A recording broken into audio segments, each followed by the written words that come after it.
और कई ज़मानों से सड़कों की रिपेयरिंग नहीं हुई है। मैं मांग करता हूं कि जो भी हमारे मुख्य मार्ग हैं मेरे विधानसभा क्षेत्र में, चाहे वो नौनहरा से लेकर मोहम्मदाबाद हो या हमारा बालापुर से लेके, बालापुर चट्टी से लेके जो लव्वाडी होते हुए सलेमपुर मोड़ से शुरुआत होती है उसकी, वो लट्ठूडी तक जाता है, उसको बनाए करीमुद्दीनपुर तक जाता है। तमाम ऐसे रास्ते हैं जो बड़े बाहरी वाहनों की वजह से वो नहीं खराब हो गए हैं। मेरे क्षेत्र में कई ऐसे पुल हैं जो उस रेवतीपुर ब्लॉक में नसीरपुर का पुल पिछले 8 साल 9 साल से टूटा हुआ है। कल्याणपुर का पुल बाढ़ आई थी 2016 में, तब से टूटा हुआ है। मैं क्षेत्र में जाता हूं, मेरे क्षेत्र की जनता मुझसे कहती है, मैं जवाब नहीं दे पाता हूं। मैं आपके माध्यम उसके बाद आपको माननीय अध्यक्ष महोदय, आपने मुझे मां महिम राज्यपाल महोदय के अभिभाषण पर बोलने का अवसर दिया है, मैं इसके लिए आपको बहुत धन्यवाद देता हूं। मैं माननीय शिवपाल यादव जी द्वारा रखे गए संशोधन प्रस्ताव से अपने आप को संबोधित करता हूं और उस पर बल देता हूं। मुझे मोहम्मदाबाद की सम्मानित जनता ने जिता के, देवतुल जनता ने जिता के यहाँ चुन के भेजा है। माननीय अध्यक्ष जी, मैं आपके बीच में अपने ज़िले का जो एक हालिया एक घटना हुई है वो बताना चाहता हूँ कि हमारे देश की सीमा की रक्षा करते हुए गाजीपुर की शहीदी और बलिदानी धरती के शहीद वीर अब्दुल हमीद जी के नाम से उनके गांव धामूपुर में एक विद्यालय था, कंपोजिट विद्यालय, जिसका पिछले दिनों नाम बदल दिया गया। पर स्थानीय नेताओं की और मीडिया की जब ये बात आई तो फिर से रंगाई पुताई करके उनका नाम लिखा गया वापस।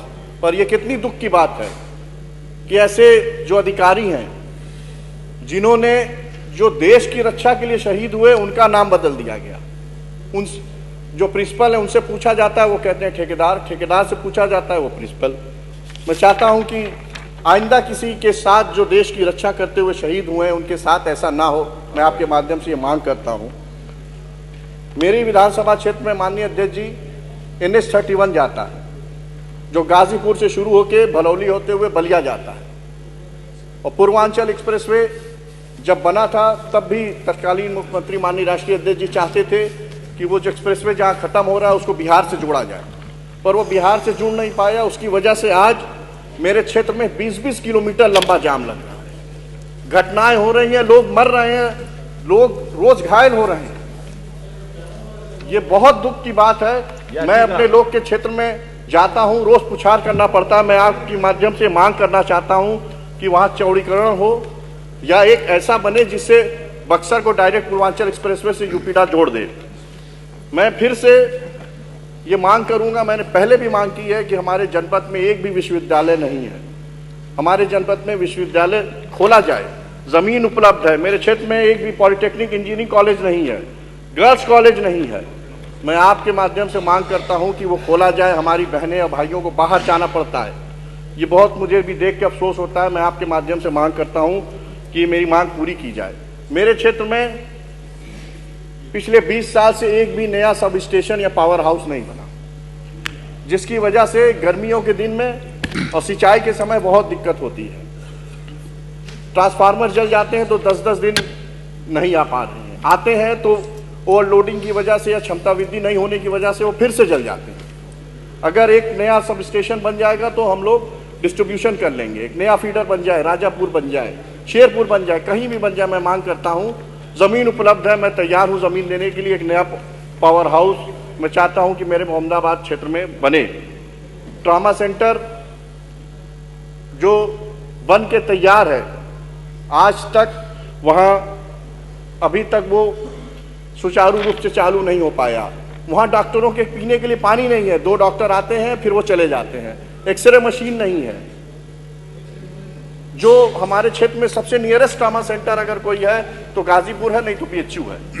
100 किलोमीटर की दूरी पर क्षेत्र के लोगों को घायल होकर जाना पड़ता है। अगर वो ट्रॉमा सेंटर चालू हो जाए तो आसपास के रहने वाले लोगों को बहुत उससे फायदा मिलेगा। मेरे यहाँ तहसील मुख्यालय पे एक मोहम्मदाबाद CHC है, वहाँ डॉक्टर की कमी है और जो डॉक्टर हैं वो 5 साल से ज़्यादा समय से वहाँ कर रहे हैं, वो कोई मनमानी करते हैं, किसी की कोई सुनवाई नहीं है। मैं आपके माध्यम से मांग करूंगा कि वहाँ डॉक्टर भेजा जाए और फिर जो लोग पहले से हैं जो भ्रष्टाचार फैला रहे हैं उनको वहाँ से हटाया जाए। मेरे क्षेत्र में एक भी नौजवान भाइयों, मेरे नौजवान साथियों के लिए स्टेडियम नहीं है। ज़मीन उपलब्ध है पकवा इनार में या और भी आप जहाँ कहेंगे ज़मीन उपलब्ध हो जाएगी। एक मैं मांग करता हूँ अपने नौजवान भाइयों और साथियों के लिए कि हमारे क्षेत्र में एक स्टेडियम नहीं अगर हो पा रहा है तो जो सरकार की योजना है मिनी स्टेडियम की, कम से कम एक मिनी स्टेडियम ही खुल जाए, जिससे मेरे नौजवान भाइयों को खेल कूद में और प्रोत्साहन मिले। ये जो गांव की सड़कें हैं, मेरे क्षेत्र में पूर्वांचल एक्सप्रेसवे आया है, ग्रीनफील्ड एक्सप्रेसवे भी बन रहा है, पर उन एक्सप्रेसवे बनाने की वजह से जो भारी भारी ओवरलोड गाड़ी डंपर जा रहे हैं, उसकी वजह से जो मेरे किसान भाई लोग हैं जिनको साइकिल और मोटरसाइकिल से क्षेत्र वालों को चलना है, वो सारी सड़कें खराब हो गई हैं, जर्जर हो गई हैं और कई जमानों से सड़कों की रिपेयरिंग नहीं हुई है। मैं मांग करता हूं कि जो भी हमारे मुख्य मार्ग हैं मेरे विधानसभा क्षेत्र में, चाहे वो नौनहरा से लेकर मोहम्मदाबाद हो या हमारा बालापुर से लेके, बालापुर चट्टी से लेके जो लव्वाडी होते हुए सलेमपुर मोड़ से शुरुआत होती है उसकी, वो लट्ठूडी तक जाता है, उसको बनाए करीमुद्दीनपुर तक जाता है। तमाम ऐसे रास्ते हैं जो बड़े बाहरी वाहनों की वजह से वो नहीं खराब हो गए हैं। मेरे क्षेत्र में कई ऐसे पुल हैं जो उस रेवतीपुर ब्लॉक में नसीरपुर का पुल पिछले 8 साल 9 साल से टूटा हुआ है। कल्याणपुर का पुल बाढ़ आई थी 2016 में, तब से टूटा हुआ है। मैं क्षेत्र में जाता हूँ, मेरे क्षेत्र की जनता मुझसे कहती है, मैं जवाब नहीं दे पाता हूं। मैं आपके माध्यम से अनुरोध करूंगा कि ये जो मेरी मांगे हैं आप उसको पूरा करें। आपका बहुत बहुत धन्यवाद, बहुत शुक्रिया। डॉक्टर आर के पटेल और उसके बाद लास्ट स्पीकर